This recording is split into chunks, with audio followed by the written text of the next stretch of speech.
teorema de Bolyai, que dice más o menos lo siguiente, que si ustedes tienen, sí, el defecto de un triángulo ABC es igual al defecto de un triángulo de EF, entonces ellos son equivalentes por disección. Las regiones triangulares determinadas por esos triángulos son equivalentes por disección, lo cual me implica directamente que tienen que tener la misma área, los triángulos, es decir, el alfa de la región triangular ABC es igual a alfa de la región triangular de EF. Listo, ese es el teorema de Bolyai. Probamos también el teorema de defecto área. Área de efecto, creo que fue que lo llamamos.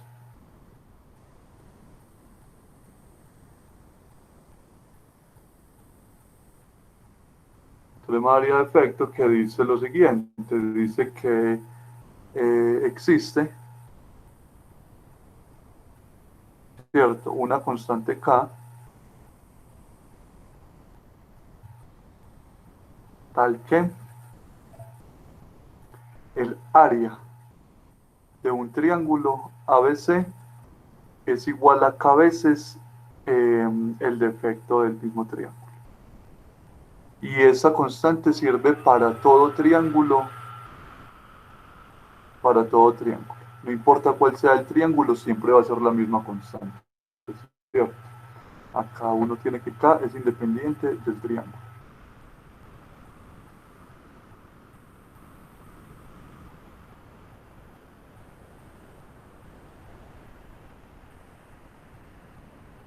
Para todo triángulo eso se satisface. Probamos unas consecuencias de esto y las consecuencias son las siguientes. Una era que el área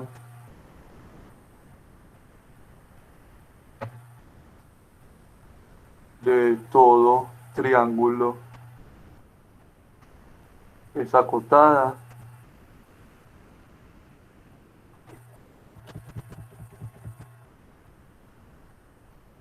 ¿Cierto? Es como una de las consecuencias que probamos y lo que nosotros probamos era que si yo calculo el área de este triángulo, entonces esto siempre va a ser menor que K por 180.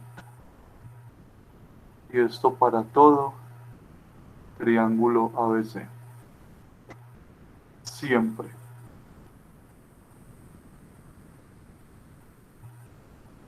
Para todo triángulo ABC, el área va a estar acotada. Y la cuarta consecuencia que probamos era que si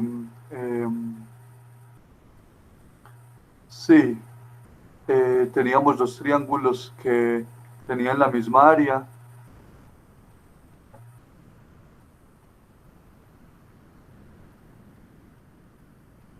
entonces, entonces lo que teníamos es que esos triángulos tienen que ser equivalentes por disección. Es el recíproco, básicamente, de la afirmación, que si son equivalentes por disección tienen la misma área. Listo, eso fue más o menos a grandes rasgos lo que probamos, ¿cierto? El 3 y el 4 son consecuencia del teorema de Bolyai y el teorema de efecto área. Listo, eso también lo verificamos. Entonces, lo que quiero probar hoy son los siguientes dos teoremas. El primer teorema dice que existen triángulos, ¿cierto? Existen triángulos eh, con la misma altura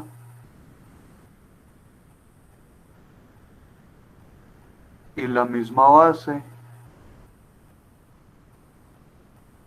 pero con diferente área, con área distinta. En otras palabras, le voy a poner acá la fórmula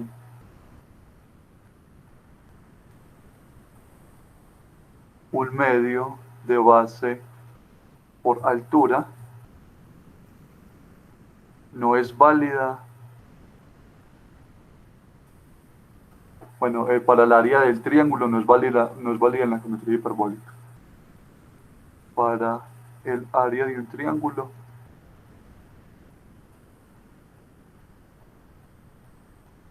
no es válida en la geometría hiperbólica.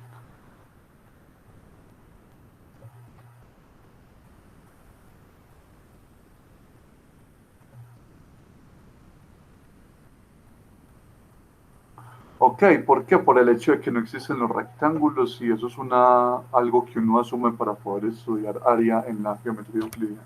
Por eso esa fórmula es válida. Listo, entonces vamos a hacer la demostración de esto. ¿Alguna duda, muchachos, antes de que empiece la demostración o todo queda claro?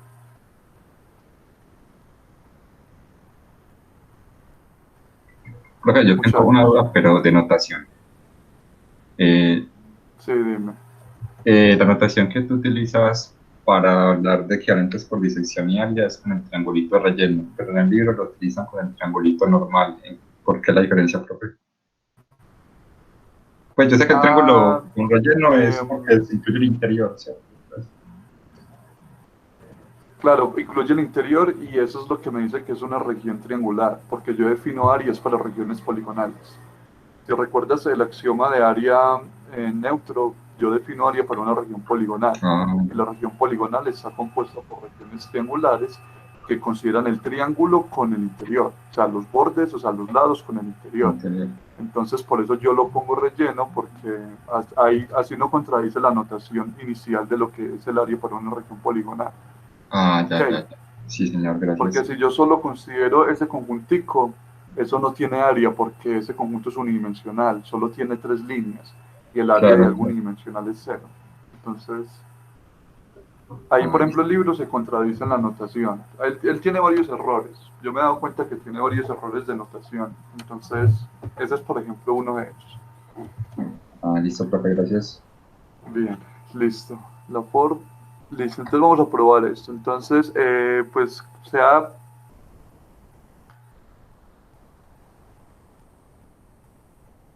vamos a hacer lo siguiente, vamos a ver cómo hago esto, cómo construimos esto. Entonces sea L una línea arbitraria,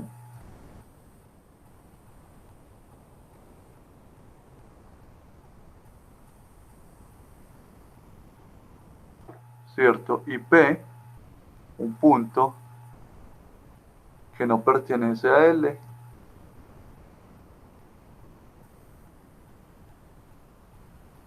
tal que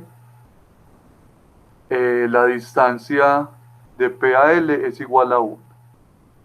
Listo. Entonces eso se puede construir. Yo tengo una línea y tomo, no sé, cualquier perpendicular a un punto de la línea, ¿cierto? Y simplemente por el postulado de la regla puedo construir un punto que está a una distancia 1. Listo, que esté separado precisamente a él. Entonces, sea Q perteneciente a L tal que,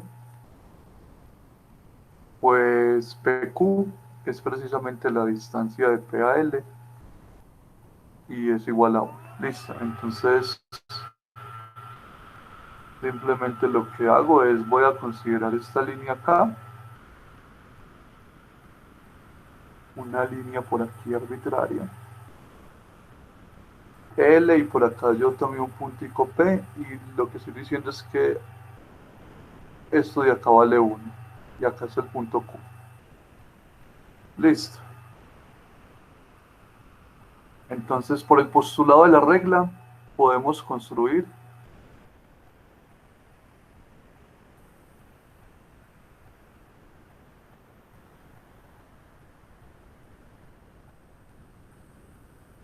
podemos construir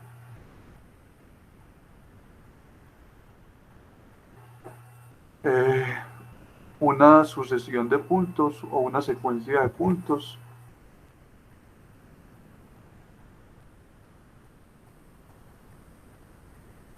Q0, Q1, Q2, ¿cierto?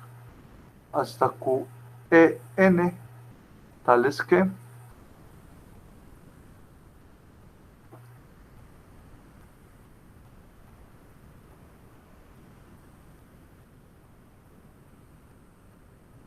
bueno, antes de eso, el N lo necesito de algo. La demostración así. Por el postulado de la regla podemos construir un punto. Antes de construir la secuencia de puntos, solo voy a construir un punto. Podemos construir un punto Q1 perteneciente a L tal que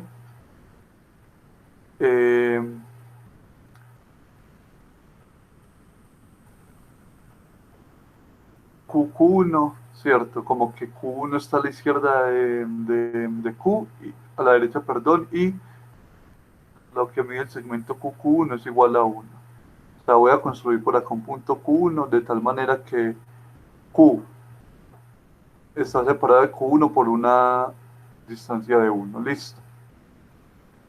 Ahí simplemente postulado de la regla, ¿cierto? Entonces, sea delta sub 1 igual a el defecto del triángulo PQQ,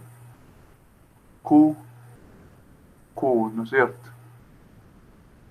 Entonces, que es una cosa mayor que cero, ¿cierto? Porque el defecto en la geometría hiperbólica siempre es positivo. Entonces, por la propiedad arquimediana de R,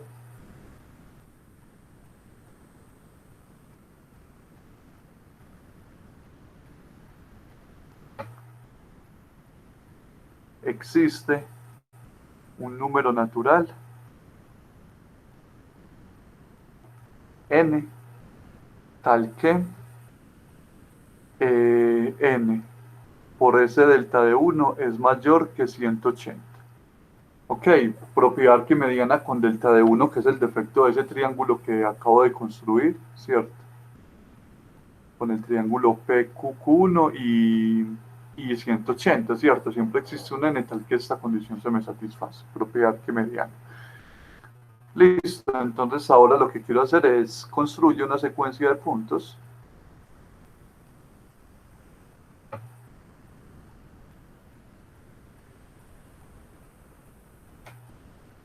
Q sub 0, Q sub 1, Q sub 2, hasta ese Q sub n, ¿cierto?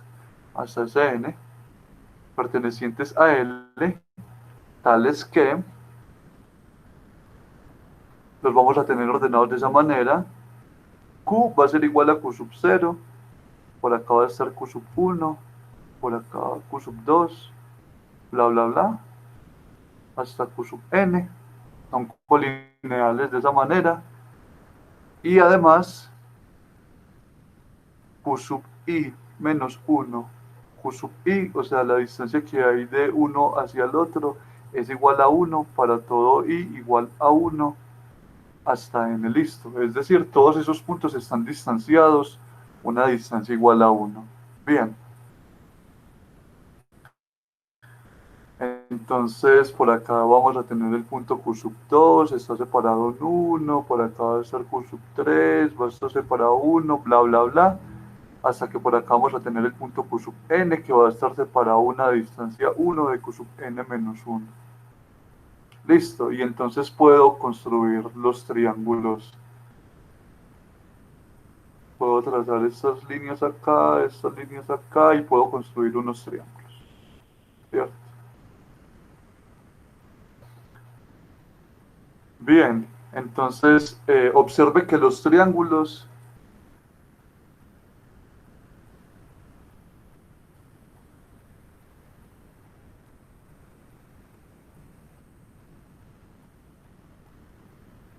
¿cierto? Voy a considerar el triángulo Q sub i menos 1, P, Q sub i,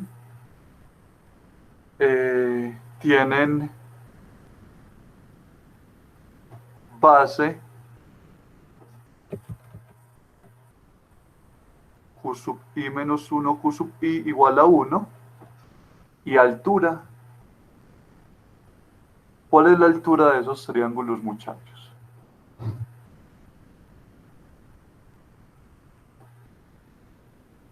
Por acá tengo ese triángulo, el primero, por acá tengo los triángulos que estoy formando. Si ustedes se fijan, ese ángulo alfa, no sé, llamémoslo como alfa 1, alfa 2, bla, bla, bla.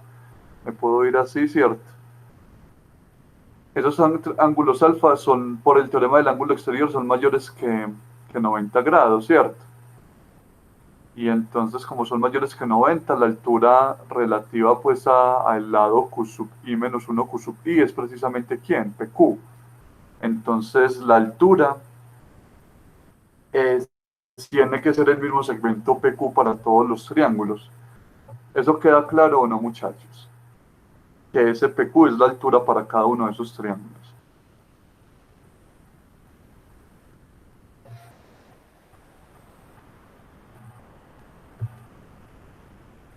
¿Cierto? Porque por la construcción, ¿cierto? Y tiene altura PQ igual a 1, ¿cierto?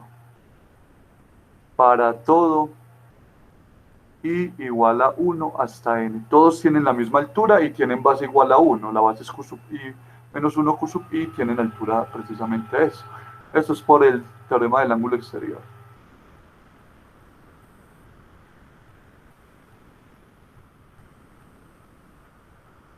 ¿Cierto? Luego, entonces, fíjense, hay una cantidad n de triángulos que tienen la misma altura y la misma base. Entonces, por reducción al absurdo, suponga que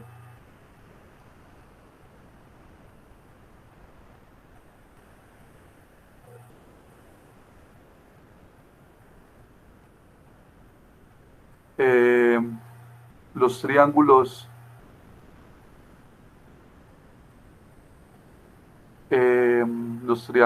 ¿qué triángulos? Esos triángulos de ahí tienen la misma área, tienen la misma base y la misma altura. Entonces voy a suponer que tienen la misma área. Triángulos Q sub i menos 1 P Q sub i tienen la misma área.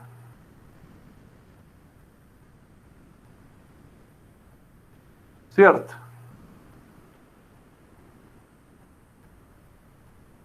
Y esto para todo i, ¿cierto? Para todo i igual 1 hasta n, ¿cierto?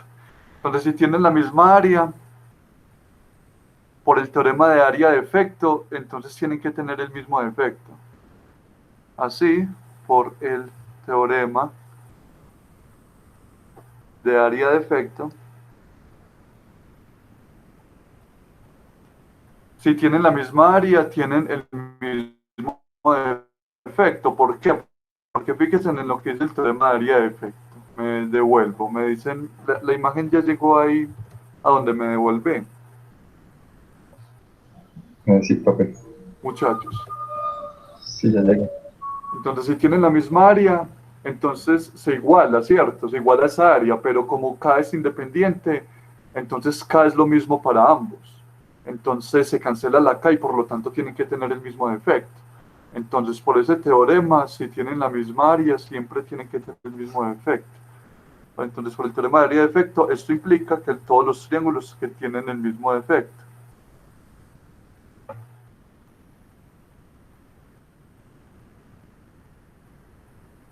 Que dichos triángulos tienen el mismo defecto.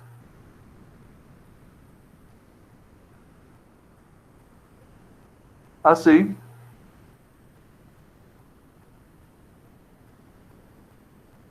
listo. Entonces ahora, como consecuencia de la aditividad del defecto,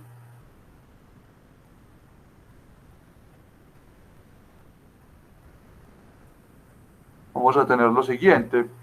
¿Qué es el defecto del triángulo Q sub n? Del triángulo grande, o sea, me devuelvo a la figura y del triángulo que tiene Q sub n. Por la aditividad del defecto tiene que ser la suma de cada uno de los defectos de los triángulos pequeños con los que estoy trabajando. Entonces el defecto de esto tiene que ser igual al defecto del triángulo P, bueno, voy a ponerlo así, como Q sub 0, que es precisamente Q, P Q sub 1, más el defecto del triángulo Q sub 1, PQ sub 2, más bla bla bla, más el defecto del triángulo Q sub n menos 1, P Q sub n, por la aditividad del defecto, ¿cierto? Entonces uno tiene esto. Pero ¿qué sucede? Todos los efectos son iguales, entonces esto sería n veces el defecto del primer triángulo, el defecto, digamos, de Q sub 0, PQ sub 1, que fue lo que nosotros llamamos como n por delta de 1. Y esto es mayor que 180 grados, mayor que 180, de donde sale que el defecto del triángulo PQQ sub n es mayor que 180 grados, absurdo, porque el defecto de un triángulo es menor que 180 grados. Luego, no todas las áreas deben de ser la misma.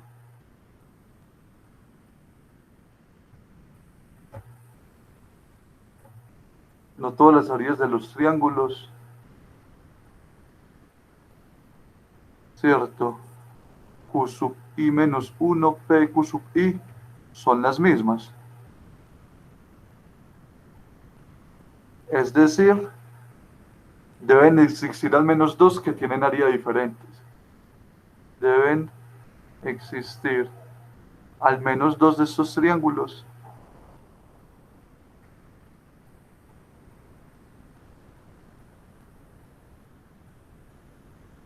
que tienen áreas diferentes.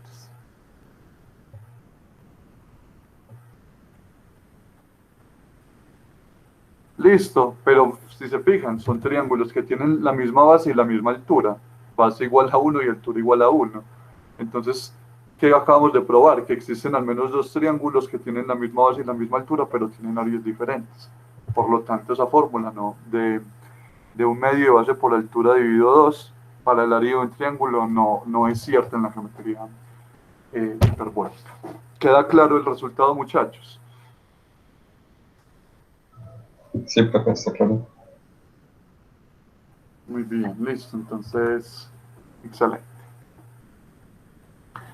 Bien, entonces el teorema que quiero probar ahora se llama teorema fundamental de la teoría de disección en geometría hiperbólica. Teorema fundamental de la teoría de disección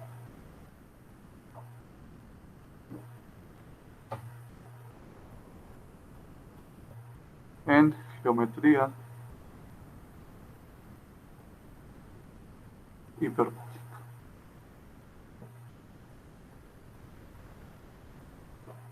Listo, entonces, el teorema que dice, nosotros tenemos por el axioma de área neutro que si dos regiones poligonales son equivalentes por disección, entonces tienen la misma área. El recíproco de eso es lo que vamos a mostrar. Suponga que tengo dos regiones poligonales, sean R y R', dos regiones poligonales,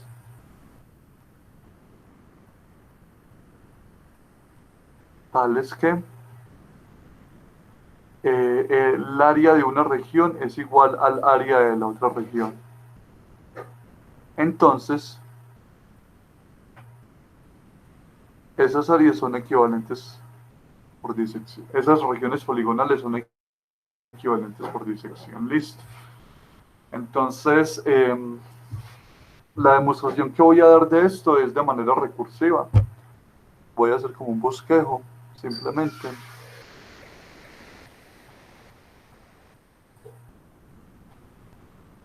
Entonces, ¿qué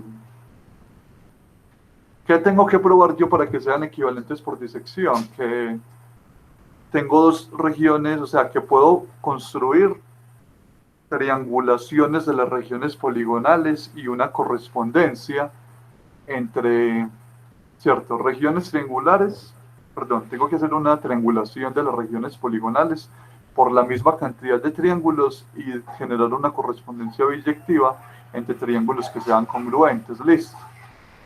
Entonces, simplemente voy a empezar con dos triangulaciones arbitrarias y voy a hacer un proceso recursivo. Entonces,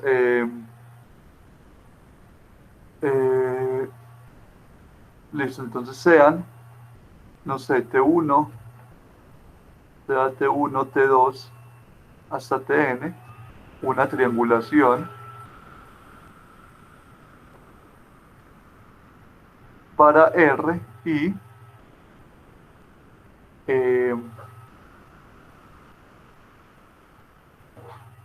T1', T2' hasta Tm', una triangulación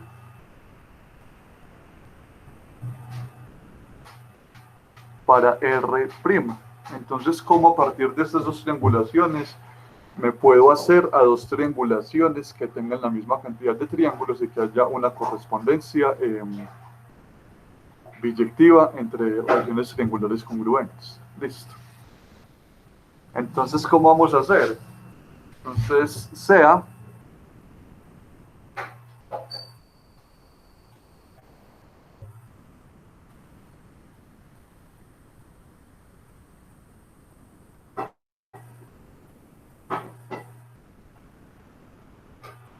pongámoslo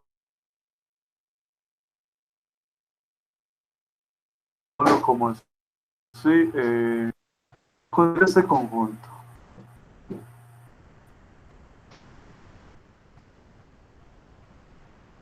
Vamos a hacer eso. Denote por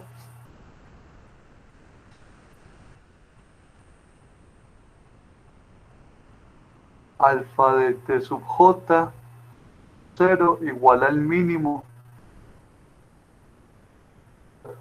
de las áreas de todas las regiones triangulares, o sea, de alfa de t sub i, alfa de t sub j', tal que i es igual de 1 hasta n y j es igual de 1 hasta m.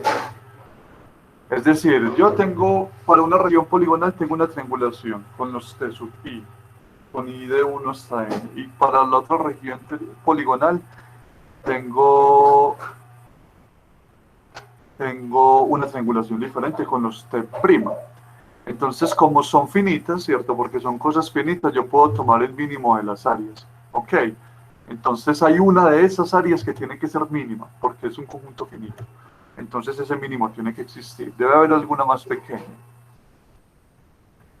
¿Cierto? La más pequeña de esas. El mínimo existe porque es una cantidad finita. Eso lo voy a colocar acá. Voy a tomar la más pequeña. Porque es un conjunto con finitos elementos.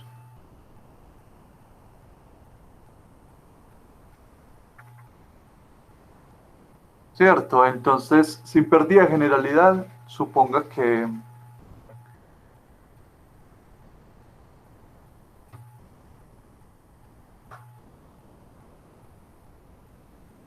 y acá, es que no sé cómo poner, es que voy a llamar más bien ese mínimo de otra manera, llamémoslo como, a ver, un mínimo, denme un t, llamémoslo t igual a ese mínimo. Sin pérdida de generalidad, suponga que ese mínimo, ¿cierto? Suponga que t es igual al área de la primera región triangular. Listo. ¿Por qué? Si no es así, simplemente hago un reetiquetamiento en el que me voy a pasar precisamente el mínimo para este T1. Entonces, esto es salvo reetiquetamiento. Voy a asumir que es la primera, salvo reetiquetamiento.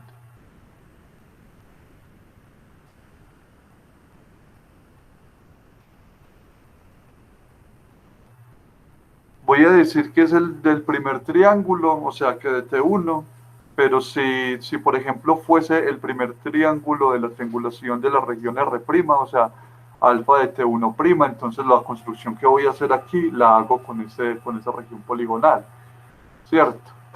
Y si no es el primer triángulo de la región poligonal, simplemente reetiqueto de tal manera que sea el primer triángulo de la región poligonal, de esa triangulación. ¿Eso sí les queda claro o no? Que puedo hacer eso, sin pérdida de generalidad. Primero que puedo tomar un mínimo y que aparte de eso, pues sin pérdida de generalidad digo que es el primero. Porque puedo puedo reetiquetar, ¿cierto? Cambiar los índices de la triangulación, ¿cierto? O trabajo de manera independiente con una región poligonal o con la otra. ¿Se queda claro o se les genera alguna duda? Correcto, claro. Bien, listo. Entonces, sin pérdida de generalidad, voy a suponer que el mínimo es 6. Entonces,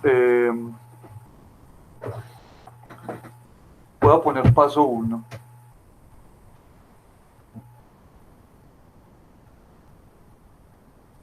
Como paso A. Entonces, ¿el paso A qué es? Entonces, sí, alfa de T1 es igual a alfa de T1 prima. Entonces, eliminamos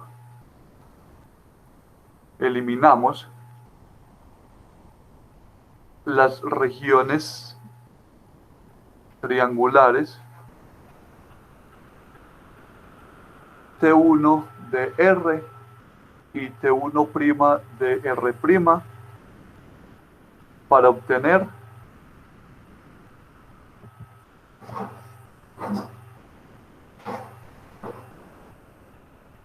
eh, una región, para obtener regiones poligonales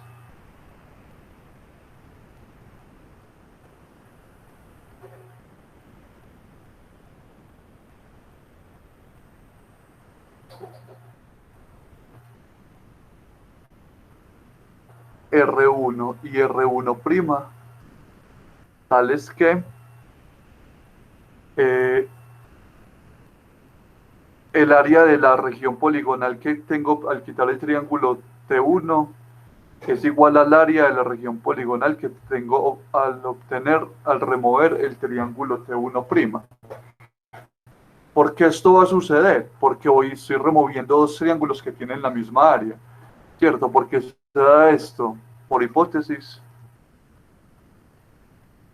Por hipótesis, nosotros tenemos que el área de la región R es igual al área de la región R'.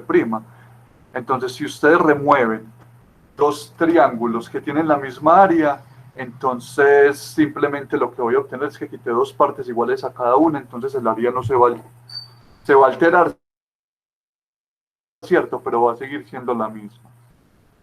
¿Eso es claro o no, muchachos? Imagínenselo.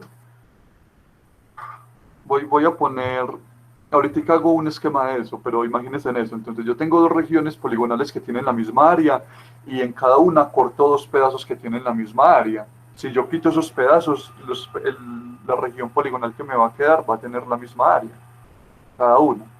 ¿Eso es claro o no, muchachos? Sí, profe, es claro. Bien, listo. Necesito que sea claro porque así es que se va a entender la prueba en cada uno de los pasos. Ese es el paso 1. El paso B es si no pasa lo que estoy asumiendo de que esas son iguales. El paso B es que suponga, ¿qué pasa si son diferentes? Si alfa de T1 es diferente de alfa de T1'. Entonces, como T es igual a alfa de 1, alfa de T1, esto implica que es el mínimo, ¿cierto? Entonces alfa de T1 tiene que ser menor que alfa de T1', porque nosotros estamos asumiendo sin pérdida de generalidad que ese primer triángulo tiene tiene área menor, es el más pequeño, el que tiene el área más pequeña, entonces sucede esto. Listo. Entonces, por el teorema de área de efecto, tenemos que, si esto pasa, entonces, si eso es menor, entonces tendríamos como que K por el defecto de T1, realmente no es T1, acá yo ya estoy, es el triángulo que me determina esa región triangular, ¿cierto? Voy a ponerle como un triangulito encima, es el triángulo que me determina eso, tiene que ser menor que K veces el defecto de T1', ¿cierto? cancelo la K y lo que me está implicando lo anterior es que el defecto del triángulo que me determina la primera región triangular tiene que ser menor que el defecto del triángulo que me determina esa segunda, esa T1'. Bien, acá es T1'. Entonces, fíjense, esto es a su vez menor que 0. Entonces, ¿cómo? La función de defecto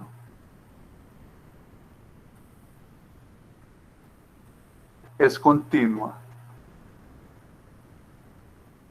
Y la función de defecto, voy a considerar la función de defecto de qué triángulo, porque recuerden que eso depende de un triángulo. Voy a considerar este triángulo.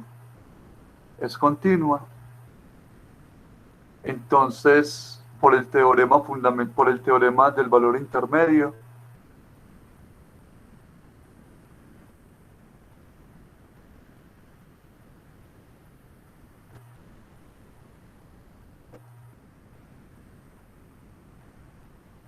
existe un punto en uno de los lados de T1, sí, de ese triángulo, ¿cierto?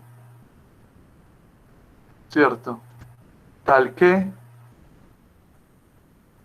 puedo construir dos regiones triangulares. Voy a poner T1, 2', ¿cierto? Y acá voy a poner T1, 3', ¿cierto? Con la siguiente propiedad, que el defecto del triángulo T1 tiene que ser igual al defecto, no sé, del triángulo T1, 2'. Entonces, voy a hacer el siguiente dibujito. Listo, para que entiendan eso. No sé si ya lo entendieron, pero entonces, como la área es menor, entonces el defecto va a ser menor, y por el teorema del valor intermedio con el defecto, en el triángulo T1', puedo dividir ese triángulo en dos triángulos, tal que uno de esos triángulos tiene el mismo defecto que lo que es menor, que el defecto del triángulo T1. Entonces, voy a hacerlo acá, a ver si de pronto lo logran ver. Si no lo han visto, si ya notaron pues que eso es verdad, bien, y si no, pues no importa también, por eso lo voy a dibujar. Supongamos que esas son las dos regiones comunes, ¿cierto? Digamos que esta es R y que esta es R'. Entonces yo lo que estoy diciendo es que, bueno, yo tengo una triangulación de esto. Una cosa más o menos así. En fin. Acá tengo este va a ser T1, este va a ser T2, bla, bla, bla. Por acá voy a tener otras cosas, pero por acá voy a tener TN. Y por aquí tengo otra triangulación. Como algo así, no sé.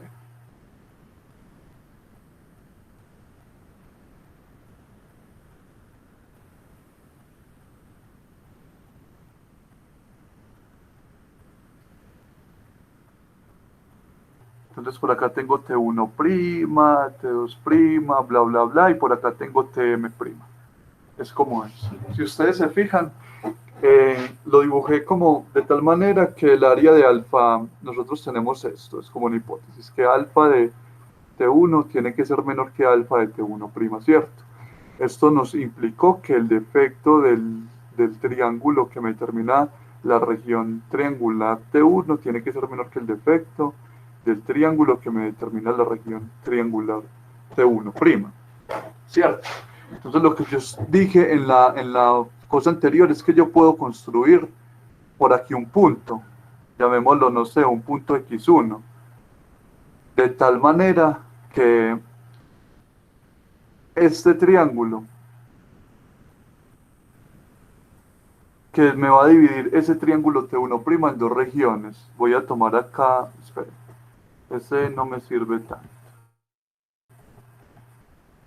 que sea bien parecido, entonces tiene que ser acá, el punto tiene que estar acá, un punto x1, de tal manera que cuando ustedes se fijan en los dos triángulos que puedo formar ahí, entonces por acá voy a llamar a uno T1, 2', y al otro lo voy a llamar T1,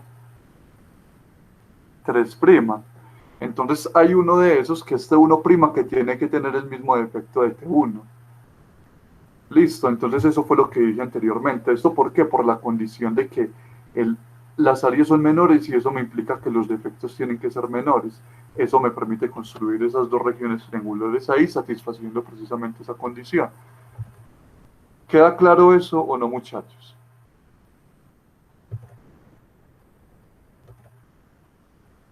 Claro, profe. Bien. Solo me ha estado respondiendo un estudiante. Los demás sí están comprendiendo lo que estoy haciendo, ¿no? Sí, sino que si él responde ya. Ah, no, no, no. Sí, profe, yo también. En fin, bueno, entonces tenemos esto. ¿Qué implica? ¿Qué implica que los defectos sean iguales? Entonces, eso de arriba me va a implicar que si los defectos son iguales, las áreas son iguales. O sea, eso implica que K por el defecto de esta cosa tiene que ser igual a K, esa K pues que uno construye por el defecto de T1, 2', y entonces esto me implica que el área tiene que ser la misma.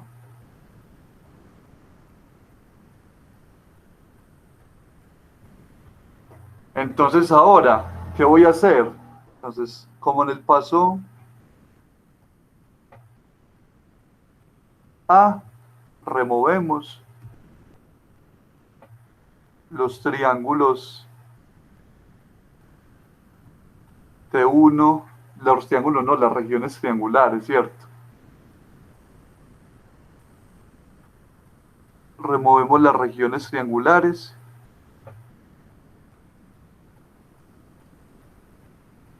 T1 de R y T1, 2' de R', ¿cierto? Para obtener dos regiones poligonales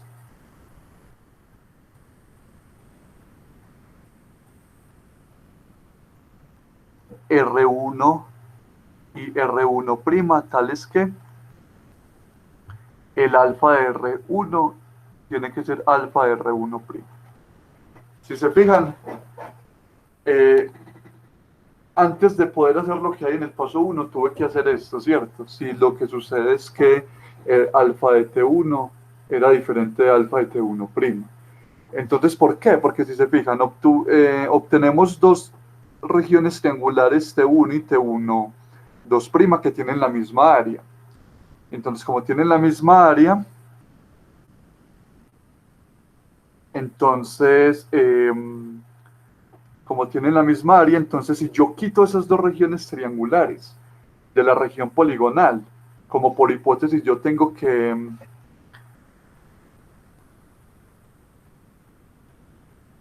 alfa de R es igual a alfa de R', si yo tengo que tienen la misma área y remuevo dos triángulos que tienen la misma área, entonces voy a obtener regiones poligonales con la misma área. Entonces esto va a suceder. ¿Qué es lo interesante de esto? Que si yo hago esto en una secuencia finita de pasos, aplico paso A, dado el caso paso B, en una cosa finita de pasos, al último voy a llegar a dos regiones triangulares que tienen la misma área. Entonces, aplicando, entonces, Fabricio, que, una duda de anotación. Ahí donde no tendríamos que decir, o sea, digamos R2 y R2' para separarlos de los que ya quitamos arriba, las regiones poligonales, o simplemente yo las puedo llamar de la misma manera. no, lo que pasa es que el paso A y el paso B son distintos. Porque fíjate que dependen de si el área de T1 es igual a T1', son diferentes. Si son iguales, aplique paso A. Si son diferentes, aplique paso B y el paso B también me va a dar algo parecido. Por eso la llamé de la misma manera. Porque depende mucho. Listo, muchas gracias. Si son iguales, directamente remuevo los triángulos, pero si no son iguales, entonces como estoy tomando una más pequeña, miro cuál es, construyo el triángulo con el defecto, empleando pues esta función de defecto, bla, bla, bla, y construyo un triángulo que tiene la misma área y ya remuevo esos dos. Siempre tengo que remover dos triángulos. El problema es cómo. En el paso A, me dice una cosa y en el paso B me dice otra, pero siempre remuevo dos triángulos. Eso es lo que voy a decir acá. Note que se reducen, que que aplicando los pasos A y B, ya sea el paso A o el paso B,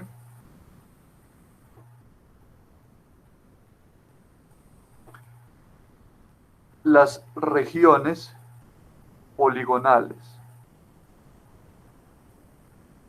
R y R' se reducen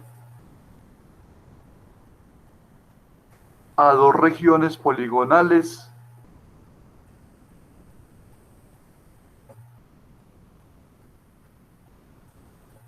R1 y R1' con la misma área. Ok. Entonces, sí, sea el paso 1 o el paso 2 siempre se reduce a eso, a dos regiones poligonales que tienen la misma área. Entonces, si yo hago esta construcción, la misma que apliqué con R y R', la hago con R1 y R1', entonces voy a reducir a una región más, a dos regiones más pequeñas que tienen la misma área, después aplico la misma construcción a esas dos que obtengo y así sucesivamente, pero eso lo puedo hacer una cantidad finita de pasos. Entonces, aplicando los pasos anteriores.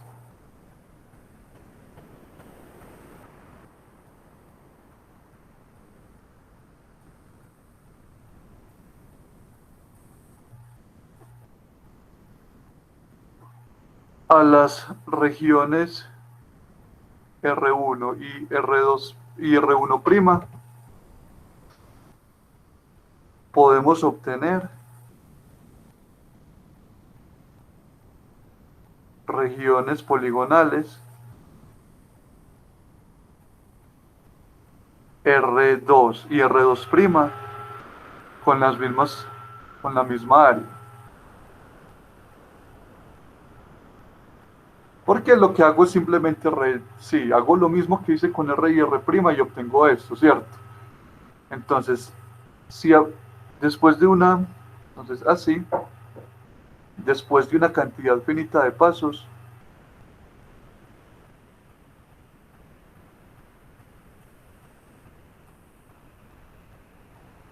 obtendremos. Después vamos a llegar a lo que nos va a quedar como mínimo son dos regiones triangulares. Eso es lo más pequeño que podemos obtener. Obtendremos dos regiones triangulares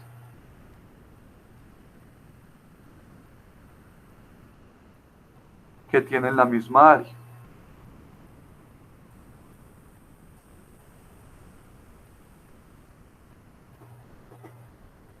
¿Cierto?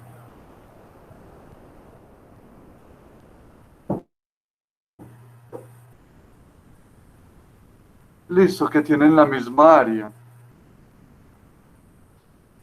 Ah, bueno, hay una cosa que no dije atrás, y es que esto de acá, que tengan la misma área, me implica que son equivalentes por disección.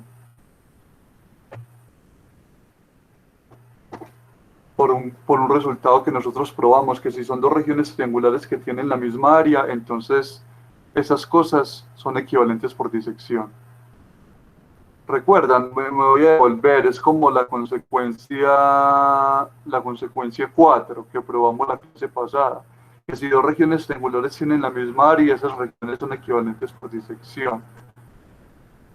Entonces, en ambos casos también vamos a tener que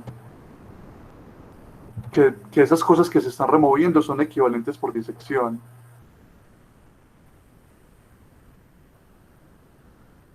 Listo, y si son equivalentes por disección, fíjense que yo lo que estoy haciendo es que estoy removiendo siempre triángulos que son equivalentes por disección, porque tienen la misma área. Entonces tienen que ser equivalentes por disección por ese punto 4 que pusimos al inicio de la clase. Entonces lo que yo estoy haciendo siempre es remover de las regiones poligonales triángulos que son equivalentes por disección hasta al final obtener triángulos que tienen la misma área, ¿cierto?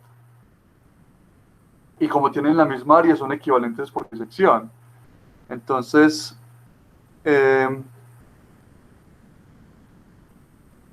que tienen la misma área y por tanto son equivalentes por disección.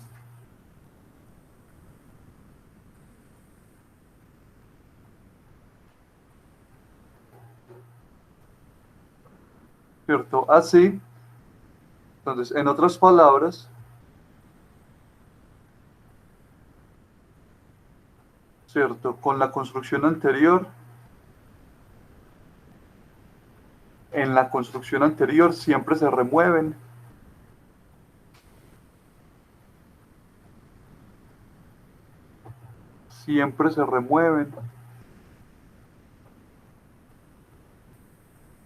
regiones triangulares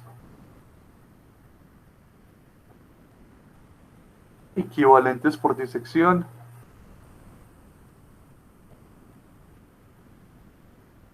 hasta obtener dos regiones, hasta obtener al final dos regiones triangulares que son equivalentes por disección.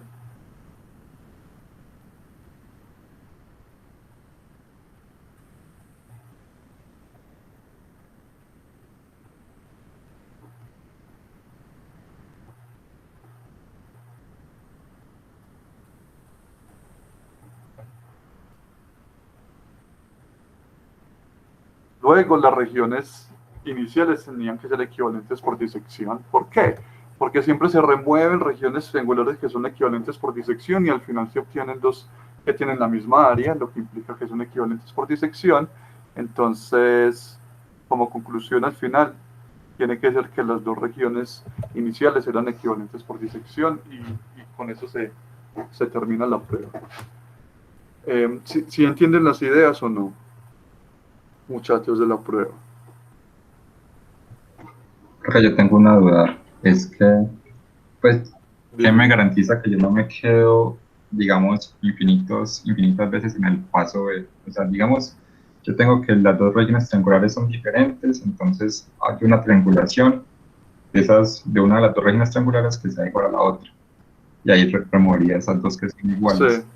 Pero ¿qué me garantiza que yo no me quedo infinitas veces haciendo esa triangulación de los que son diferentes? Pues porque como yo lo estoy pensando, tendría que ser que para poder quitar una triangulación completa en algún punto me tendría que dar que esa triangulación sea igual a otra de la otra región poligonal. No sé si me hago entender. Sí, yo te entiendo, pero el asunto es que lo que tú vas a obtener, o sea, cada triangulación tiene una cantidad finita, ¿cierto? Y siempre estoy removiendo al menos una. Porque entonces fíjate lo que dice, sea el paso A, si yo me fijo en el paso A y es el que se satisface, remuevo una de la región R y una de la región R'. Pero si es el paso B, remuevo al menos una de la región R y quito una parte de la región R', ¿cierto? Entonces yo puedo volver a hacer el mismo paso, tomo una triangulación y aplico el mismo paso, entonces así siempre voy a ir reduciendo triángulos de cada una de las triangulaciones. Y eso lo puedo hacer una cantidad finita de pasos porque las triangulaciones tienen finitos elementos.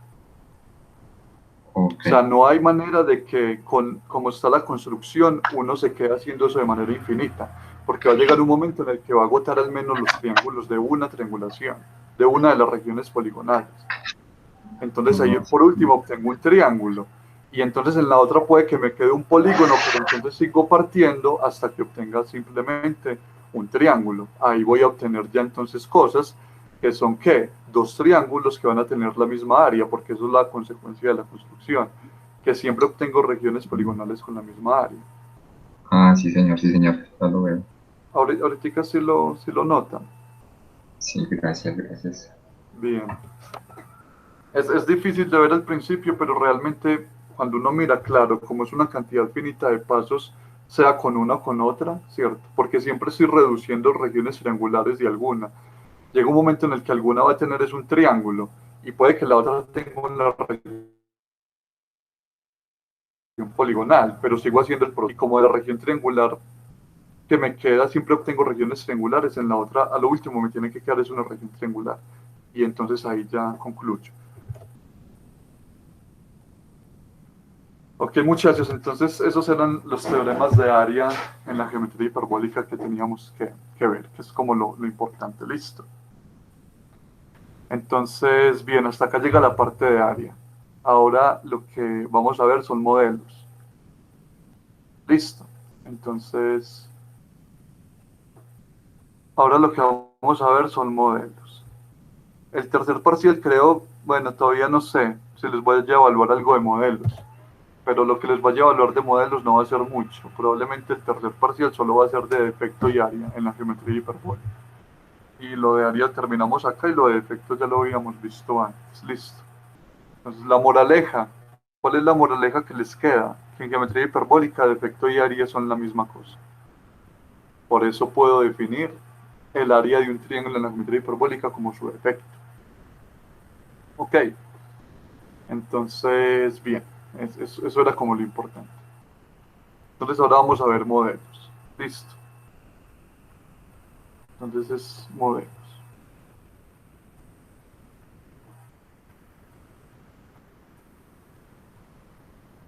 Entonces, lo que vamos a ver hoy precisamente es el modelo para la geometría euclidiana.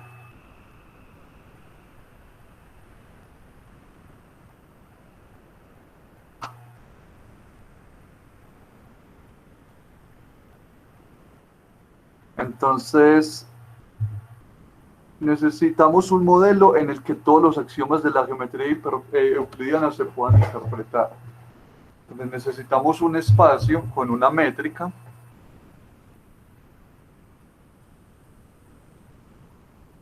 un espacio que llamaremos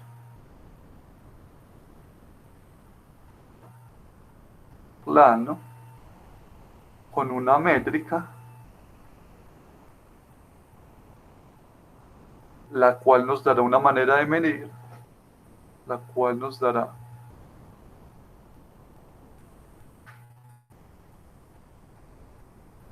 una manera de medir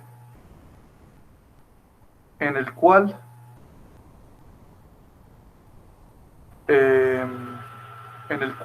todos los axiomas de la geometría euclidiana puedan ser interpretados.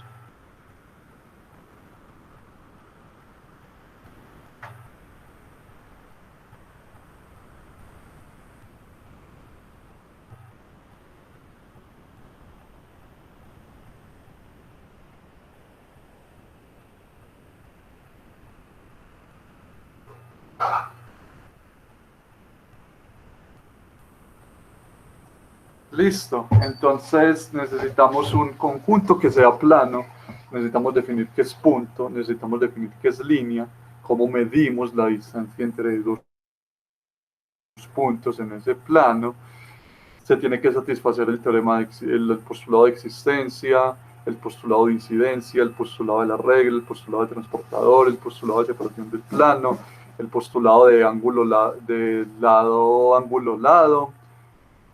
Y por último, como estamos en geometría euclidiana, se tiene que satisfacer el quinto postulado de Euclides, que es equivalente al postulado de paralelismo euclidiano.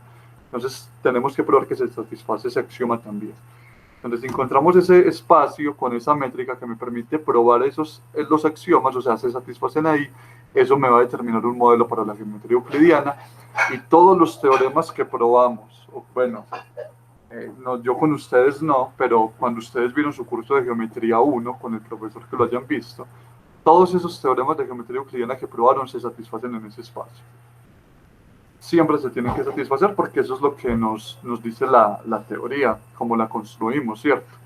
Que si los axiomas son verdad, entonces todos los resultados tienen que ser verdad. Y por lo tanto, si nosotros damos un espacio en el que los axiomas se satisfacen, entonces todos los resultados tienen que valer en ese espacio. Listo. Eso, bueno, no sé si... Bueno, en todo caso, lo voy a hacer acá, porque voy a necesitar el modelo de geometría euclidiana para definir el modelo del disco de Poincaré para geometría hiperbólica.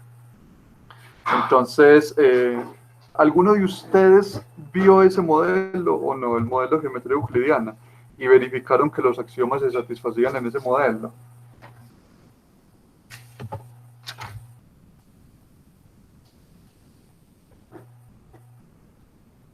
Muchachos. Ninguno. Bien, es bien interesante, ¿cierto? Porque esto es lo que hace precisamente que por qué tiene sentido la geometría euclidiana, porque al menos hay un modelo donde se satisface. Y ese modelo nosotros lo conocemos desde toda la vida. Es el plano cartesiano y la manera de medir cómo se calcula la distancia en el plano cartesiano. Entonces, ¿quién va a ser el espacio para nosotros? El espacio para nosotros va a ser lo que nosotros denotamos como P, va a ser para nosotros aquí R2. Ese R2 es el conjunto de puntos X, Y, tales que X y Y pertenecen a él, lo que se conoce como plano cartesiano.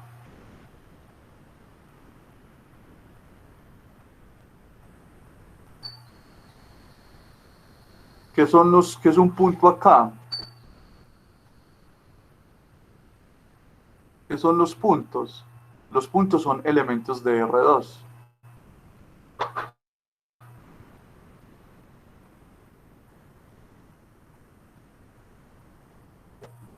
Es decir, un punto A, como denotamos nosotros siempre, va a ser una expresión de la forma X, Y, perteneciente a R2. Eso van a ser los puntos.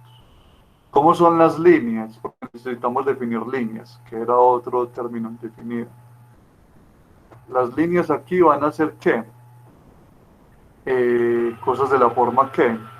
L van a ser conjuntos de la forma X, Y, pertenecientes al plano R2, tales que Y es igual a MX más B, ¿cierto? Son líneas como nosotros trabajamos en, no sé, una línea, pendiente, intercepto, ¿cierto? Eso van a ser líneas no verticales.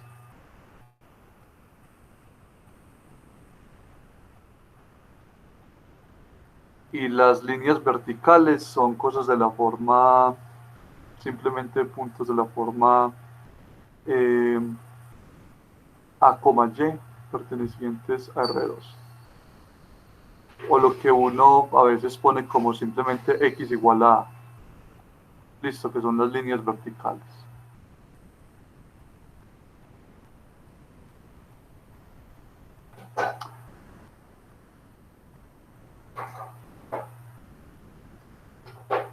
Voy a ponerlo así porque solo va a variar Y. Entonces los A, Y tal que Y pertenecía a R.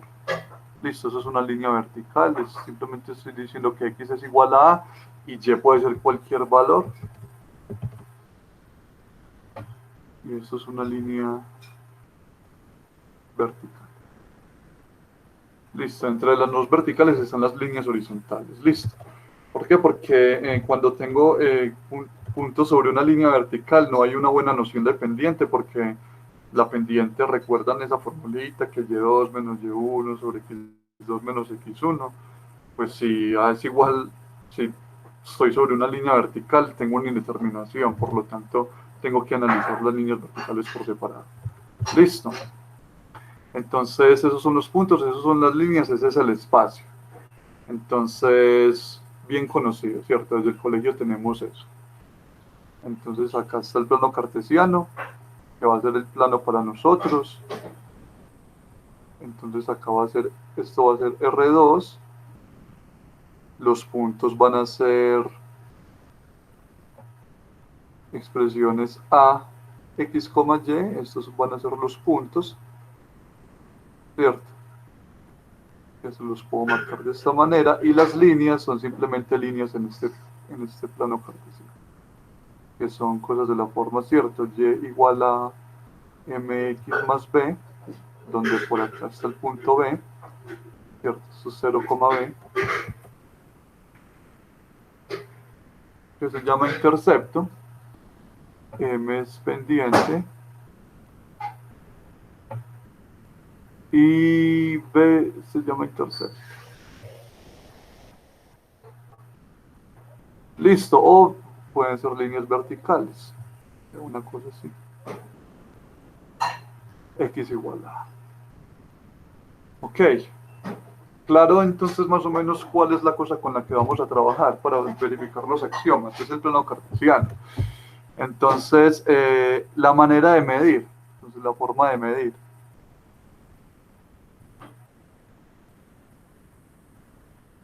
Entonces, la forma de medir tiene que ser una cosa que nos vaya a satisfacer en algún momento el postulado de la regla. Y entonces, dados dos puntos, digamos x1, y1, x2, y2, ¿cierto? Pertenecientes a R2, la distancia entre ellos es definida por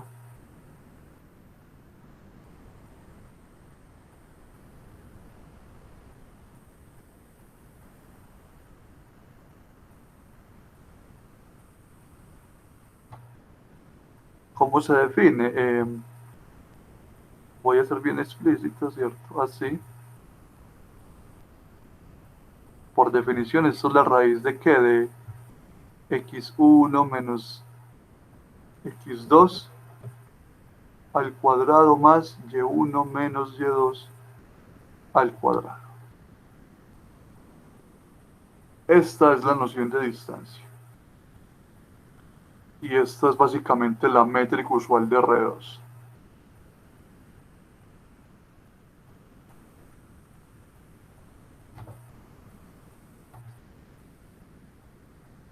Listo, métrica usual de R2. Entonces uno prueba que R2 con esta cosa es lo que se conoce como un espacio métrico. Es decir, esa cosa satisface simetría y satisface desigualdad triangular. Ok, la distancia de un punto sobre sí mismo es igual a 0. Ok, es como los axiomas para tener lo que se llama un espacio métrico. Listo, ¿eso es claro, muchachos, o no? ¿Quién va a ser el plano? ¿Quiénes van a ser los puntos? ¿Cómo van a ser las líneas?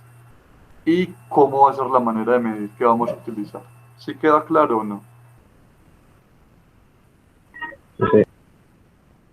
Bien, entonces empecemos a verificar los axiomas.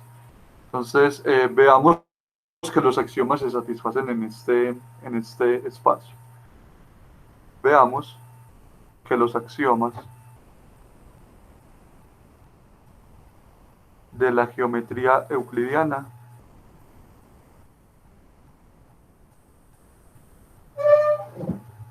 pueden ser interpretados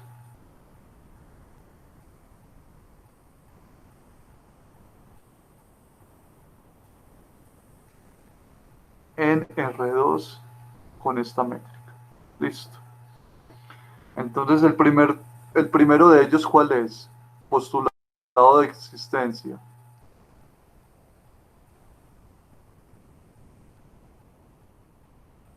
Bien, el postulado de existencia me dice, ¿qué dice el postulado de existencia? Que existe un conjunto llamado plano, ¿cierto?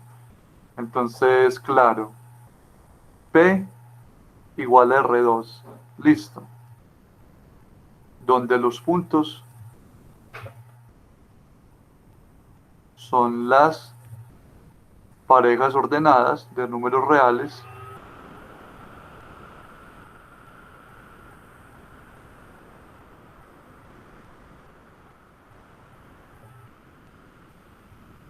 x, y pertenecientes a R2.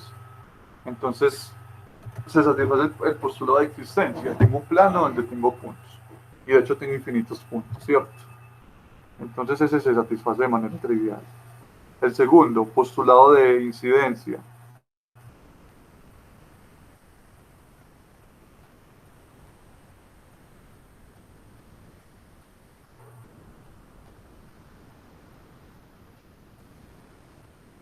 ¿Qué necesito acá? ¿Qué dice el postulado de incidencia? ¿Qué tengo que verificar? Que dados dos puntos, existe una única línea que pasa por esos dos puntos.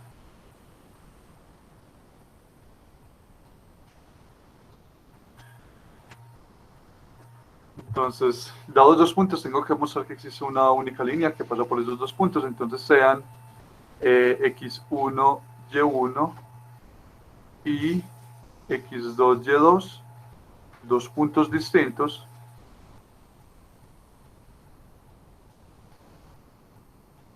De hecho, lo primero, el postulado de incidencia le dice que la línea es un conjunto de puntos.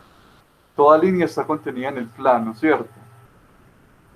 Entonces, antes de eso, pero eso ya es consecuencia de lo anterior. Como definimos línea va a ser eso, la línea recta de R2, ya sea no vertical o vertical. Entonces, simplemente voy a verificar la segunda parte, que si se dan dos puntos, entonces tenemos que ver que existe una única línea que pasa por esos dos puntos. ¿Cómo la defino?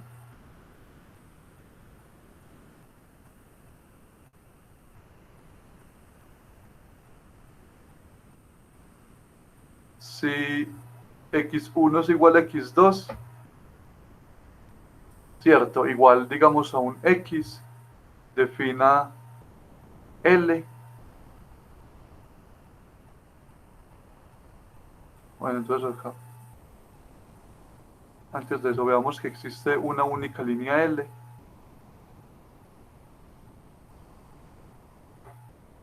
Que contiene dichos puntos.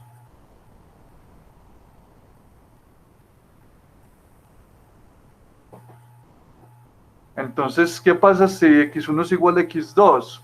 Igual a x, entonces defina L igual a ¿qué? No pongamos A. Pongamos X, pongamos A. Las primeras dos coordenadas iguales, entonces la línea que voy a definir es la línea vertical. Defina L como la línea vertical.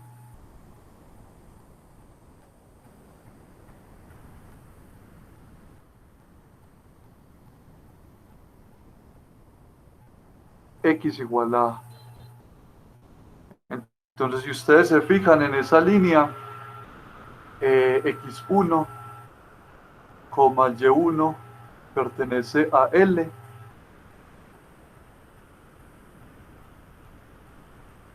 Y además también X2, Y2 pertenece a L, ¿cierto? Porque si yo la defino como esa línea vertical, realmente lo que yo estoy diciendo es que L, o sea, que L es el conjunto de puntos de la forma A, Y, tales que Y pertenecen a R. Eso sucede siempre y cuando esos dos puntos tengan la primera coordenada igual. Ok, entonces esa tiene que ser la línea. Y es única, no hay otra línea que me satisfaga eso, tiene que ser la misma. O sea, tiene que ser, si hay otra línea que satisface eso, tiene que ser la misma línea vertical. Listo, entonces es más o menos claro. Y si ya x1 es distinto de x2, defina L como la línea compuesta por los puntos x, y pertenecientes a R2, tales que, entonces, tales que se satisface esto, y menos y1 es igual a la pendiente m, que es igual a y2 menos y1, sobre x2 menos x1, que tiene sentido porque x1 es distinto de x2, que multiplica x menos x1. Esa es la línea. Esa línea es, ¿qué línea? La que uno conoce, ¿cierto? La línea de dos puntos. Esa es la única línea que pasa por esos dos puntos, siempre y cuando las coordenadas, las primeras dos coordenadas sean distintas, porque estoy dividiendo por x1 menos x2 menos x1 y eso tiene que ser distinto de 0. Listo. ¿Claro eso, muchachos, o no? Entonces, dados dos puntos en ese espacio, yo siempre puedo encontrar una única línea que pasa por ellos dos. ¿Todo bien? Sí, todo perfecto. Bien. Entonces ahí se satisface el segundo axioma. El tercero, el postulado de la regla. Postulado de la regla.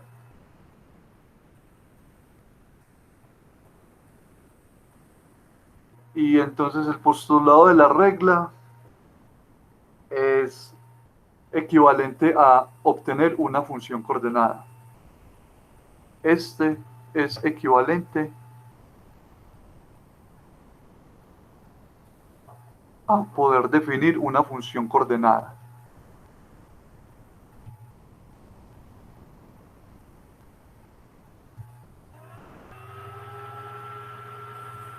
Listo, entonces voy a definir una función coordenada. Si la línea no es vertical, la define de una manera, y si la línea es vertical, la define de otra manera. Listo. Entonces, si L, ¿cierto?, es una línea no vertical dada por, ¿cierto? ¿Por qué? Por L como el conjunto de puntos, ¿cierto? X, Y pertenecientes a R2, tales que Y es igual a mx más b. Defina la función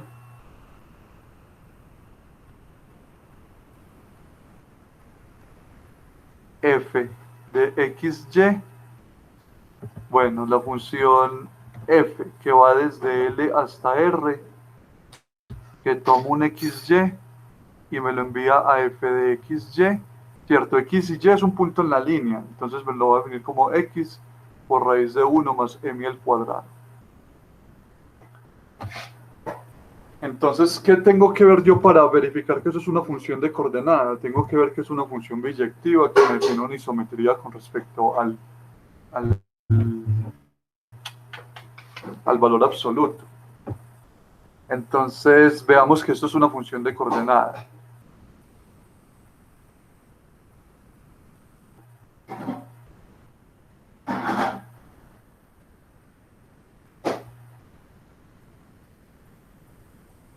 Listo, entonces, ¿qué es lo primero que tengo que ver para tener una función de coordenada? Inyectividad. Listo. Entonces, ¿cómo vemos la inyectividad?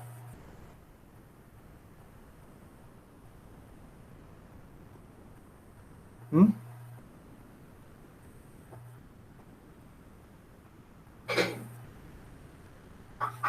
Entonces, sí, X es distinto.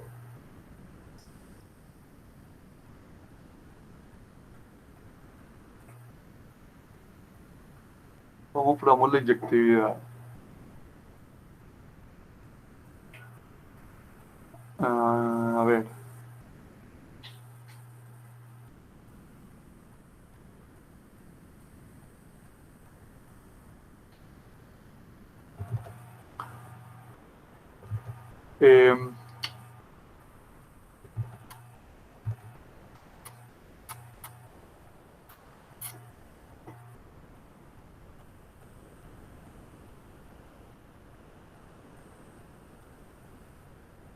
Cierto, entonces si digamos f de x1, y1 es igual a f de x2, y2, esto es equivalente a decir que x1 por la raíz de 1 más m al cuadrado es igual a x2 por la raíz de 1 más m al cuadrado. Que como esto siempre es distinto de 0, una cosa positiva, entonces lo puedo cancelar. Entonces esto implica que x1 es igual a x2, ¿cierto?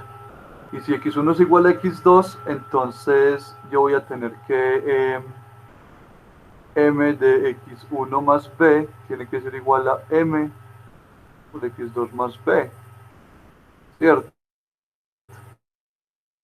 Porque multiplico por m y sumo de ambos lados, lo cual implica a su vez entonces que y1 tiene que ser igual a y2, de donde sale que x1, y1 es igual a x2, y2, ¿cierto? ¿Por qué? Porque son puntos de esa línea, y como son puntos de esa línea tienen que satisfacer esta condición de acá. Entonces esa cosa es inyectiva. Ahora sobreyectiva. Entonces sobreyectiva. La sobreyectividad entonces sea z perteneciente a R y defina el siguiente punto. Defina el punto z sobre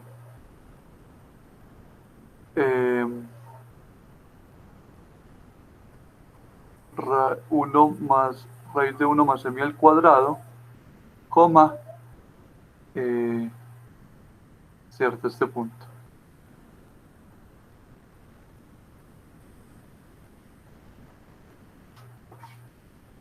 Acá voy a poner, espera, a ver, m más b. Este es un punto que está en la línea, ¿cierto? Porque recuerden que los puntos de la línea son puntos de la forma x, mx más b. Es un punto que está en la línea. Entonces, lo que yo quiero verificar es que cuando cojo la función y la evalúo en ese punto, tengo que obtener z. Entonces, ¿qué sería f de ese punto? F de ese punto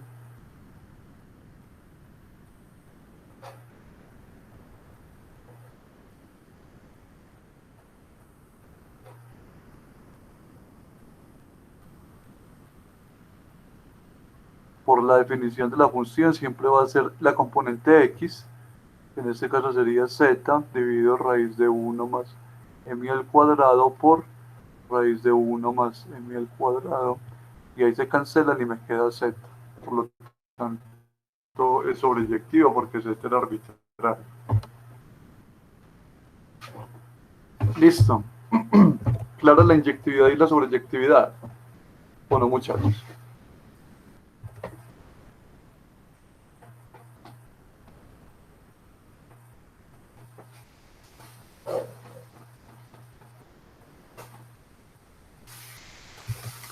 Bien, ahora entonces necesito ver la condición de isometría. Condición de isometría.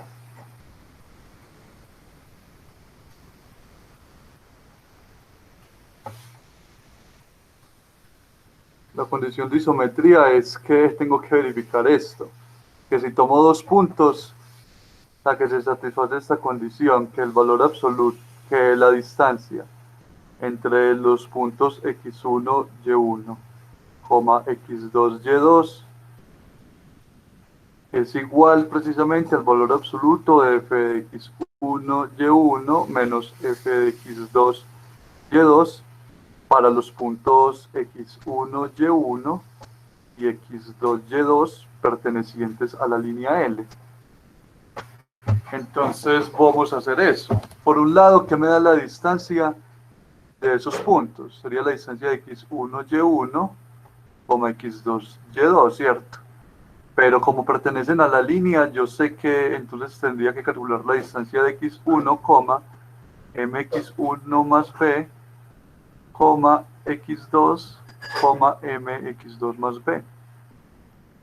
Y entonces cuando calculo esa distancia con la fórmula de distancia que tenemos, esto me quedaría x1 menos x2 como al cuadrado, más, entonces me quedaría mx1 más b menos mx2 menos b al cuadrado. Y todo eso entre una raíz, ¿cierto? Y esto sería igual a la raíz de, ahí se cancelan unas cosas, ¿cierto? Y saco un m como factor común y lo elevo al cuadrado, bla, bla, bla, bla, bla, bla, y entonces me va a quedar esto. X1 menos X2 al cuadrado que multiplica a 1 más m al cuadrado. Y esto sería igual al valor absoluto de X1 menos X2 por la raíz de 1 más m al cuadrado. Eso por un lado. ¿Qué pasa por el otro lado cuando miro el valor absoluto de f de X1? Y1 menos f de X2, Y2. Por la definición de la función, eso sería X1 por la raíz de 1 más m al cuadrado, menos X2 por la raíz de 1 más m2 más m al cuadrado. Saco factor común la raíz y eso sale y solo me queda valor absoluto de X1 menos X2 por la raíz de 1 más m al cuadrado. Entonces se satisface esa condición ahí directamente. Entonces, ¿de dónde sale? Que f de L a R es una función coordenada.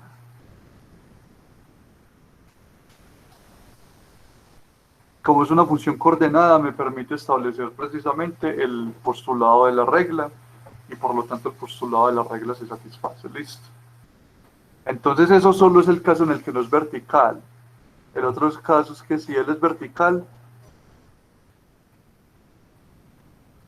si L es igual a la línea de la forma A, Y tal que Y pertenece a R, es una línea vertical.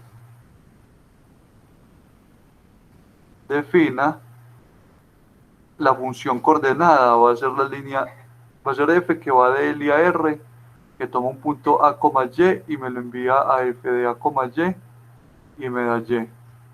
Entonces verifiquen que es una función coordenada ustedes. Eso lo voy a dejar como ejercicio. Ejercicio. Verificar que f es una función coordenada.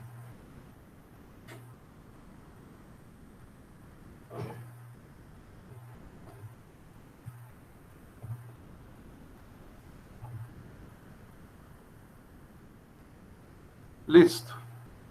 Entonces ahí se satisface el postulado de la regla. ¿Claro, muchachos, eso o no?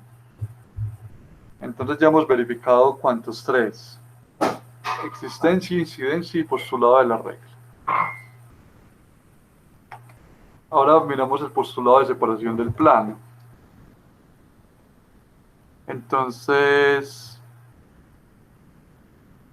ese sería el cuarto, ¿cierto? Cuarto, postulado de separación del plano.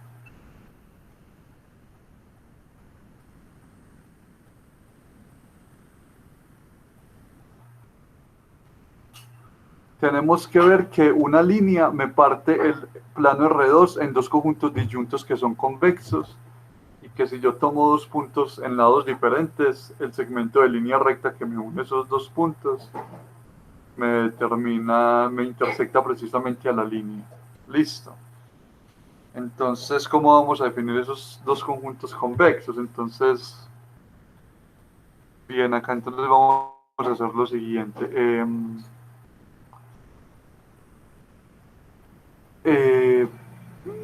Bueno, sea... Entonces, primero, también es como acá las líneas son no verticales o no verticales, yo voy a hacer el más complicado que es el de la no vertical. Entonces, sea L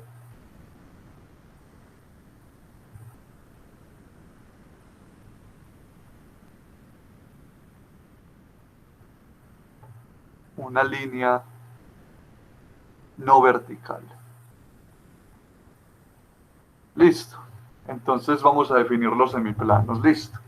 Entonces defina H1 igual al conjunto de puntos X, Y pertenecientes a R2, tales que Y menos MX es mayor que B.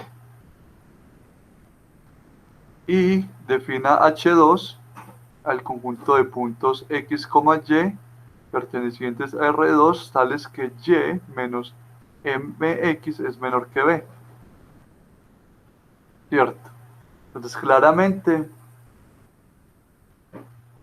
R2 lo puedo ver como H1 unido H2 unido L, ¿no? porque L son precisamente los puntos en R2 tales que Y menos MX es igual a B, los otros donde es mayor y los otros donde es menor. Es una unión disyunta, ¿cierto?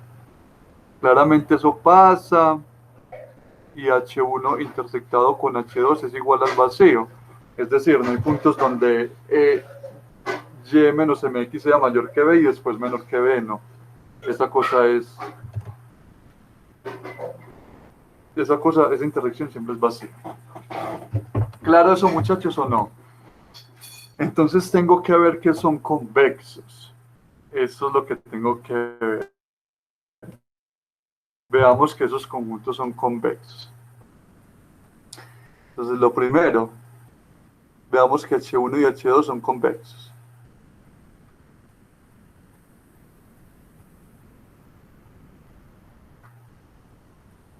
¿Cómo pruebo que son convexos? Voy a probar solo que uno de ellos es convexo, ustedes prueban el otro. Veamos que H1, no sé si H1 es convexo. ¿Cierto? Ustedes prueban H2. Entonces sean dos puntos ahí, sean X1, Y1 y X2, Y2 puntos en H1.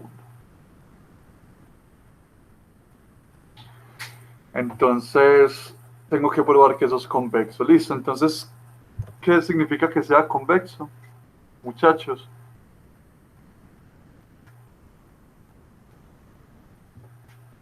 Era que si paso una línea por dos puntos, la línea va a estar contenida en el plano.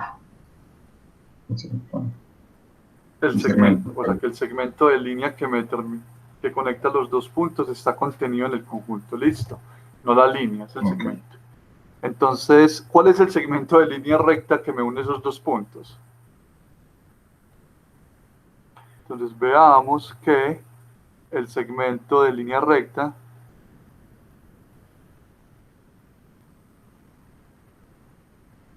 que une a X1, Y1 con X2, Y2 está en H. Está contenido en H1. Listo, entonces, bien. Como X1, Y1 pertenece a H1, esto me implica que Y1 menos M por X1 es mayor que B. Y como X2, Y2 también pertenece a H1, esto me implica es que Y1 menos X2, Y2 menos MX2 tiene que ser mayor que B. Listo. ¿Alguien me dice cuál es el segmento de línea recta que une dos puntos en R2?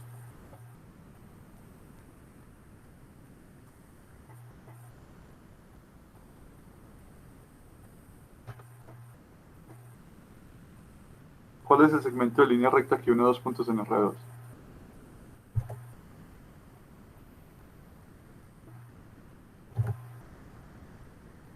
Entonces CAL, voy a llamarlo, no sé, gamma de T, ese segmento de línea recta, igual a, que empiece, por ejemplo, en 1 menos T, que multiplica a X1, Y1 más T, que multiplica a X2, Y2, para T perteneciente al intervalo 0, 1. Ese es el segmento de línea recta que me conecta a esos dos puntos. Si nosotros reescribimos esto, lo que nos está diciendo esto es que gamma de T, perdón, es igual a 1, mírenlo así como X1 menos, más T que multiplica X2 menos X1, coma Y1 más T que multiplica a Y2 menos Y1, tal que T pertenece al intervalo 0, 1. Listo. ¿Sí sabían eso ustedes o no, muchachos? Fíjense, cuando T es igual a 0, recta, gamma de 0 que me da, gamma de 0 es precisamente simplemente x1, y1. Y gamma de 1 es precisamente x2, y2. Y entonces lo que estamos dando es precisamente ese segmento de línea recta, pero de manera paramétrica, porque lo estoy parametrizando con un t que está en el intervalo 0, 1. Ok, ese es el segmento de línea recta que une los dos puntos. Segmento de línea que une dichos puntos.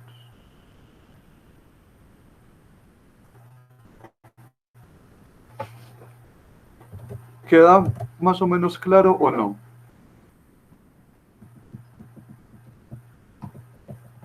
Muchachos. Bien. Entonces ahora lo que quiero hacer es que como veo que esa cosa está metida en H1, entonces pues verifico que satisface la condición. Ver qué pasa con esto. Entonces voy a hacer, ¿qué pasa con la segunda? O sea, y1 más t por y2 menos y1 menos m que multiplica a x1 más t que multiplica x2 menos x1. Yo tengo que ver que esto si esto es mayor que b, entonces es porque ese punto, o sea, todo ese segmento para todo t, mayor que b para todo t, entonces es porque ese segmento está contenido en el conjunto. Listo. Entonces, ¿qué sucede con esto? Esto es igual a, si nosotros distribuimos, eso sería como que y1 más t y2 menos t y1 menos m por x1 menos t mx2 más t m x1 distribuyendo, ¿cierto? Ahora entonces lo que voy a hacer es asociar. ¿Cómo voy a asociar? Voy a asociar así. Saco factor común t, entonces esto sería como que t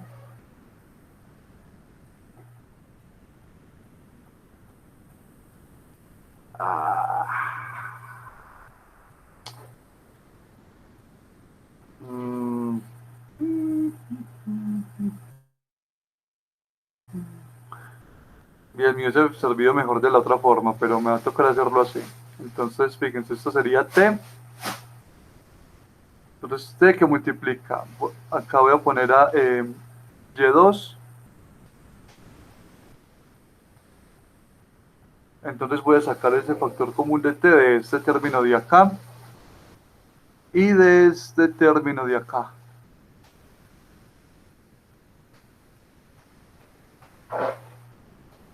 Que si me sirva, esperen. Y este término de acá. Entonces sería y2 menos m por x2. Y después voy a sacar factor común y1. Entonces, más y1. Entonces por acá voy a poner, eso sería 1 menos t por y1. Y después saco factor común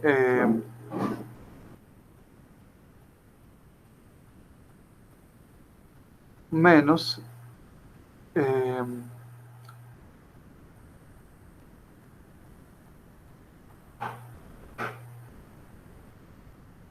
entonces acá hice esto, saqué factor común y1 para los que estoy resaltando en verde. Y después voy a sacar factor común x1 m por x1 para estos otros de acá. Entonces saco factor común menos eso, entonces me quedaría 1 menos t que multiplica a m por x1. Entonces esto sería igual a t que multiplica y2 menos m por x2 más, saco factor común 1 menos t que multiplica a y1 menos m por x1. Pero resulta que cada uno de estos socios de acá es mayor que b, por la hipótesis de que esos puntos pertenecen allá. Entonces esto es mayor que t que multiplica b más 1 menos t que multiplica b. Pero esto es igual a ¿qué? A t por b más b menos c por b. Cancelo y lo que me queda es b, y esto sirve para todo t perteneciente al intervalo 0, 1. De donde sale que esa cosa que yo llamé gamma de t pertenece a H1, de donde sale que H1 es convexo. No sé si entendieron el cálculo. Lo que hice fue aplicar el hecho de que ya sé que X1 y Y1 y X2 y Y2 pertenecen a H1. Entonces se satisface esa desigualdad con B. Y la estoy empleando precisamente en esto para poder probar que todo ese segmento de línea recta está contenido en H1. ¿Queda claro o no queda claro?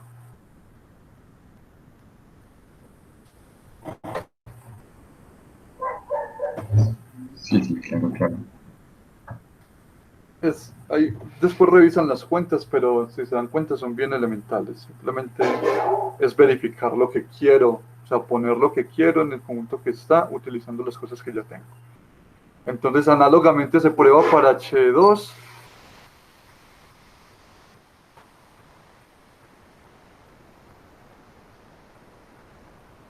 Probar que H2 es convexo.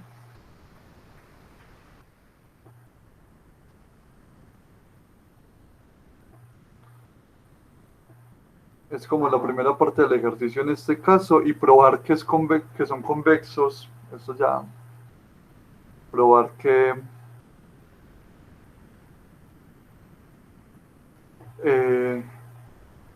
mejor dicho, antes de probar, ¿qué sucede cuando la línea es vertical?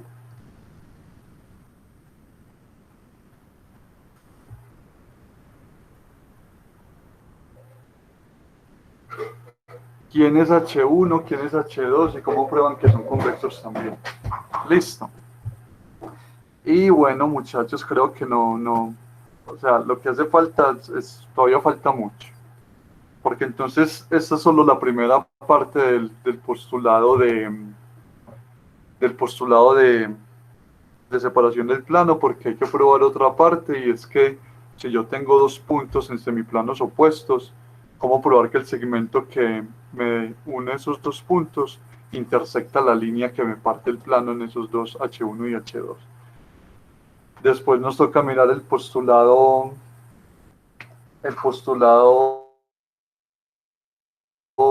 de la regla, mirar el paralelismo euclidiano y mirar el postulado del lado angular. Entonces, creo que más bien lo retomamos la próxima clase, ¿les parece? Entonces, la próxima clase simplemente cito cuáles son los que hemos visto, cuál es el modelo que vamos a trabajar, y ya solo sería verificar los axiomas. Les recomiendo que para el postulado del transportador es lo que les voy a dejar como ejercicio así grande, que probablemente se los voy a preguntar en la tarea. Va a ser un punto que van a tener todos los grupos en la tarea, y es verificar con esta construcción que estamos haciendo que se satisface el postulado del transportador. Yo les voy a dar la manera como miden ángulos, y la manera como miden ángulos va a venir de la geometría vectorial, que cuando yo tengo dos vectores, yo puedo determinar el ángulo entre ellos en términos del producto punto de los dos vectores y la norma de los dos vectores. Producto punto y norma es algo que me defino en términos de la distancia. O sea, es algo que se puede medir en términos de distancia, ¿cierto?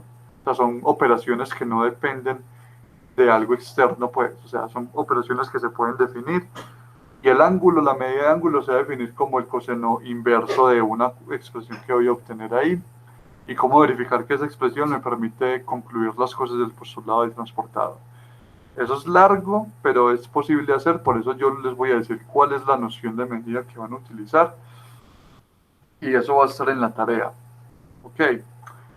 Pero yo voy a terminar de verificar separación del plano, postulado de paralelismo euclidiano y el postulado del lado ángulo-lado. El postulado del lado ángulo-lado básicamente es ley del coseno, que ley del coseno también es algo que puedo definir sin necesidad de asumir ningún teorema, simplemente con geometría de vectores básica. Puedo definir la ley del coseno y eso me va a permitir probar el teorema del lado ángulo, el postulado del lado ángulo-lado, o sea que se satisface acá. El postulado de paralelismo euclidiano también es sencillo. El que es largo es el postulado de del transportador, que va a quedar como ejercicio, pero también lo podemos mirar en una asesoría, si de pronto lo encuentran muy complicado. Ok, muchachos, entonces creo que mejor paremos acá. No tiene sentido continuar porque ya casi son las 2 y entonces nos vemos el próximo miércoles. ¿Alguna duda o algún comentario?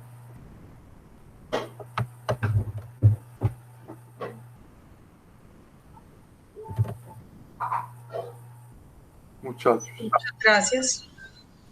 Ok, bien, entonces nos vemos el miércoles. Les deseo un buen fin de semana. Hasta luego, gracias. Bien, espero calificar los exámenes el domingo y les escribo con la nota. Está bien. Bueno, perfecto. Chao. Hasta luego. Que estén bien.